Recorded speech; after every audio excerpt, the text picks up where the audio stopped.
നോമ്പുകാലത്തിന്റെ 3-ാമത്തെ ആഴ്ചയിലേക്ക് പ്രവേശിക്കുമ്പോൾ ഈശോയിൽ ഞാൻ എത്രമാത്രം അടുത്തു, അതോ അകലങ്ങളിൽ തന്നെയാണോ എന്ന് വിലയിരുത്താം.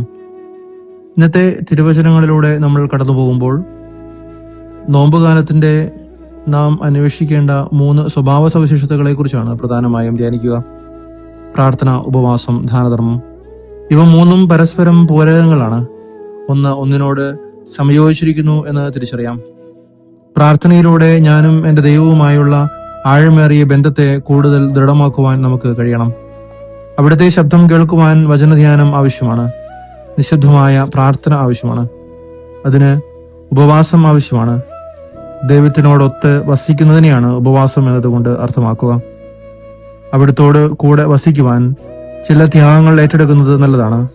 ഇഷ്ടപ്പെട്ടവ, ഭക്ഷണം, ഫോൺ, സോഷ്യൽ മീഡിയ, സ്വീറ്റ്സ് ഒഴിവാക്കിക്കൊണ്ട് ഈശോയെ കൂടുതൽ സ്നേഹിക്കുവാനായി നമുക്ക് പരിശ്രമിക്കാം. ഉപവാസത്തിലൂടെ മാറ്റിവെച്ച വസ്തുക്കൾ, ഭക്ഷണ പദാർത്ഥങ്ങൾ, പണം എന്നിവ ഇല്ലാത്തവനുമായി പങ്കുവയ്ക്കുവാൻ നമുക്ക് കഴിയണം. അപ്പോഴാണ് നമ്മുടെ നോയമ്പ് യഥാർത്ഥത്തിൽ പൂർണ്ണമാവുക.